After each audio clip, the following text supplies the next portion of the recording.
Histoire de territoire. Bonjour à tous, bienvenue dans Histoire de territoire. Histoire de territoire, ce sont 5 podcasts qui vous emmènent à la rencontre des hommes, des femmes, des entreprises et des associations investies pour dynamiser leur région, l'Occitanie, chacun dans leur domaine de compétences. Vous allez découvrir comment les laboratoires Pierre Fabre œuvrent à leur côté pour faire rayonner leur territoire dans le domaine de l'environnement, du social, de la santé, de l'innovation et dans celui du sport.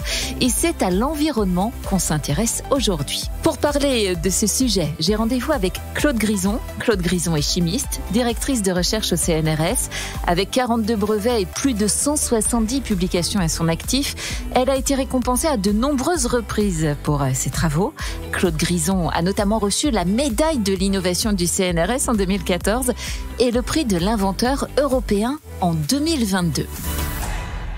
Bonjour Claude. Bonjour Gaëlle. Merci beaucoup à vous d'être avec nous aujourd'hui. Alors nous parlons de l'un de vos sujets de prédilection, l'écologie, l'environnement.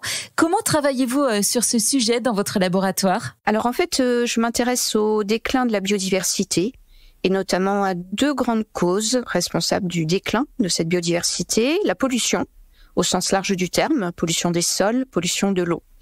Et également au développement incontrôlé d'espèces exotiques envahissantes. Ce qui m'intéresse, c'est de découvrir des solutions qui sont fondées sur la nature, en particulier fondées sur les capacités d'adaptation des espèces végétales. Et vos recherches vous ont amené à travailler avec une plante particulière, la menthe aquatique. Il est vrai que la menthe aquatique possède des propriétés assez fascinantes pour concentrer la pollution dans ses racines quand elle est mise dans l'eau. On a découvert ses capacités extraordinaires de dépollution. On a essayé de les comprendre de façon à les développer à grande échelle. Et les laboratoires Pierre Fabre ont rapidement intégré ce projet à travers leur fondation d'entreprise, la Fondation Chlorane. Comment, plus précisément ? Alors, on a vraiment démarré cette collaboration avec la Fondation Chlorane pour bien comprendre en fait tout le potentiel de la menthe aquatique. Donc, on s'est concentré sur des parties un petit peu différentes. Donc, les laboratoires Chlorane s'intéressaient plutôt aux parties aériennes et moi plutôt au système racinaire. Et on en est arrivé à montrer que non seulement donc ces racines de menthe aquatique pouvaient séquestrer les polluants, mais à le mettre en œuvre sur des cas industriels réels, donc en région Occitanie, sur une ancienne mine qui génère des effluents pollués. Donc, on a créé un pilote sur ce site minier avec des poudres de racines de menthe aquatique où on a montré qu'à grande échelle, en situation réelle, on pouvait dépolluer cet effluent minier. Et c'est vous qui êtes allé solliciter les laboratoires Pierre Fabre ? Alors c'est l'inverse, c'est eux qui m'ont contacté, voilà. Mais bon, je pense que on se connaît réciproquement depuis des années parce que les laboratoires Pierre Fabre ont historiquement une connaissance de la chimie du végétal. Je crois que c'est Monsieur Pierre Fabre qui était un visionnaire, qui à son époque avait déjà senti tout l'intérêt de s'intéresser au milieu végétal avec un regard de chimiste, c'est-à-dire en essayant de comprendre les plantes à l'échelle la plus fine possible, celle de la molécule. Donc voilà, on a ce souhait réciproque, ce qui nous a rapprochés assez facilement. Et comment vous avez travaillé ensemble sur les propriétés vraiment incroyables de cette menthe aquatique ? Alors, on réfléchit beaucoup au départ au sens qu'on veut donner à un projet. Donc typiquement, la menthe aquatique, pourquoi l'étudier ? Ça, c'était une vraie question. Donc en fait, c'est une plante qui est fascinante, mais c'est aussi une plante qui est menacée. La protéger, c'est mieux la connaître. Et puis les racines, initialement, on n'en connaissait pas les propriétés, mais on a découvert ensemble au fur et à mesure leur capacité de dépollution de l'eau. Et d'ailleurs, c'est une plante plus que prometteuse quand on sait les enjeux liés à l'eau aujourd'hui. Oui, tout à fait. Je pense qu'on a tous compris qu'il est essentiel de protéger la qualité de la ressource en eau. Et là, on a un exemple typique de ce que les plantes peuvent nous offrir. Donc voilà, c'était vraiment un sujet à approfondir, à pousser le plus loin possible pour découvrir tout le potentiel de la menthe aquatique dans un tel domaine. Claude, cette notion de cercle vertueux, elle est au cœur également du projet Un arbre pour demain. Dans le Tarn, la ville de Saint-Sulpice-la-Pointe et les laboratoires Pierre Fabre se sont associés pour mener à bien ce projet. Nous allons à la rencontre de Raphaël Bernardin, le maire de la ville, et de Marie Muller, collaboratrice Pierre Fabre, qui a participé à une des journées de plantation d'arbres sur la commune. Je les retrouve au beau milieu d'un champ devenu verger. Ce champ, c'était un délaissé d'espace vert de la commune. Et l'objectif, justement, c'était de pouvoir y donner un usage, parce que c'était en gros une friche. Et donc, rapidement, il y a des coïncidences comme ça heureuses.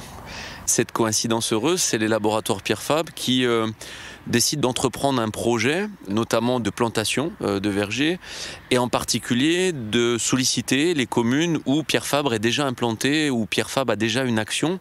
C'est le cas de notre commune de Saint-Sulpice, puisque Pierre Fabre a des plantations d'hélicryse, une plante assez rare d'ailleurs.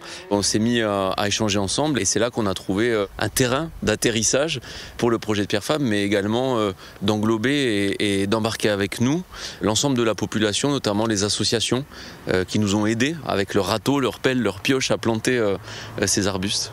Et il n'y avait pas que les associations, il y avait les administrés également, je crois. Oui, il y avait des administrés. Alors des administrés voyant des choses se passer sur ce terrain, alors que je le dis, c'était une friche, sont venus spontanément, notamment un mercredi, un jour de marché où il y a pas mal de gens qui passent le long de la route, des nounous, des assistantes maternelles, des mamans avec leurs enfants, des retraités, dire ah mais est-ce qu'on peut participer nous aussi ? Et on a dit tout le monde est le bienvenu, donc on s'est retrouvés, on était très nombreux sur le terrain. D'ailleurs, la plantation était plus vite que prévu par rapport au schéma initial de l'agenda de la journée, mais c'est ça qui est super, quoi. Qu'est-ce qui prévoit exactement ce projet ? C'est surtout une vocation de verger citoyen, parce que ce verger dorénavant est bordé de lotissements et donc redonne une vocation aussi de connexion pour que dans quelques années, les enfants des écoles, les clubs des aînés puissent venir récolter les fruits de ces arbres. Et vous, Marie, vous êtes collaboratrice chez les laboratoires Pierre Fabre. Vous avez participé également à cette journée de plantation. Oui, tout à fait. Donc, j'ai participé l'année dernière, courant février, et aussi cette année, courant janvier. Donc, une belle journée où on était assez nombreux, une vingtaine de collaborateurs, où on a appris à planter un arbre. Et vous avez pu profiter d'un dispositif particulier pour être là ces jours précis ? Oui, tout à fait. On a pu profiter d'une journée offerte par le groupe Pierre Fabre. J'imagine qu'on est fiers de participer à ce type de projet, non ? Ah oui, très très fière. J'ai beaucoup appris cette journée. Et quels sont les espoirs à terme avec ces arbres fruitiers ? Comme tout verger, un arbre fruitier donne des fruits, donc entre 10 tonnes et 20 tonnes de fruits quand les arbres seront à maturité. Ces fruits-là, on peut créer du lien intergénérationnel entre des aînés qui ont envie de transmettre leur savoir, apprendre à faire des confitures, faire des tartes par exemple. Et donc nous, on a des projets dans les écoles avec ce qu'on appelle les ALAE, c'est-à-dire ce qui est l'après-scolaire, le périscolaire. Et on se dit là, on est vraiment sur du projet d'intérêt commun, collectif, pour une commune comme la nôtre. C'est une jolie initiative, n'est-ce pas, Claude ? Oui, tout à fait. Je trouve que c'est une belle initiative, une belle aventure collective tout d'abord.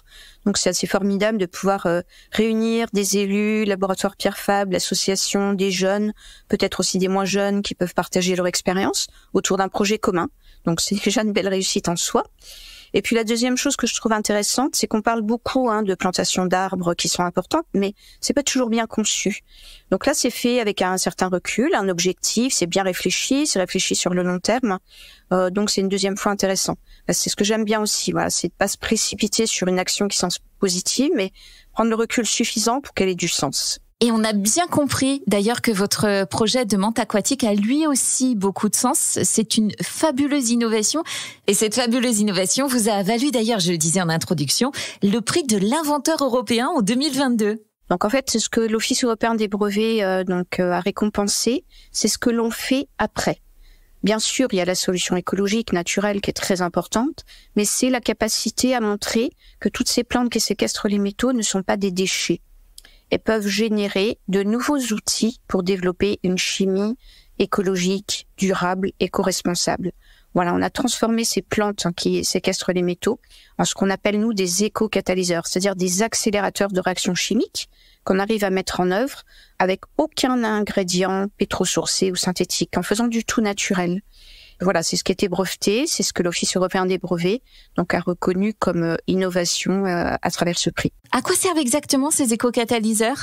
Ils nous permettent en fait de construire des molécules qui sont utiles pour notre bien-être, des produits cosmétiques, des parfums, des produits de la vie quotidienne, mais ça va au-delà, également des produits utiles pour notre santé, puisqu'on a été jusqu'à montrer qu'on pouvait construire, fabriquer des médicaments grâce à ces éco-catalyseurs. Donc le potentiel est énorme. Eh bien, de jolis projets à venir. Claude Grison, merci beaucoup à vous. Voilà, c'est la fin de cet épisode d'Histoire de Territoire. Sachez que vous pouvez retrouver l'intégralité des podcasts de cette série sur toutes les plateformes de diffusion de podcasts.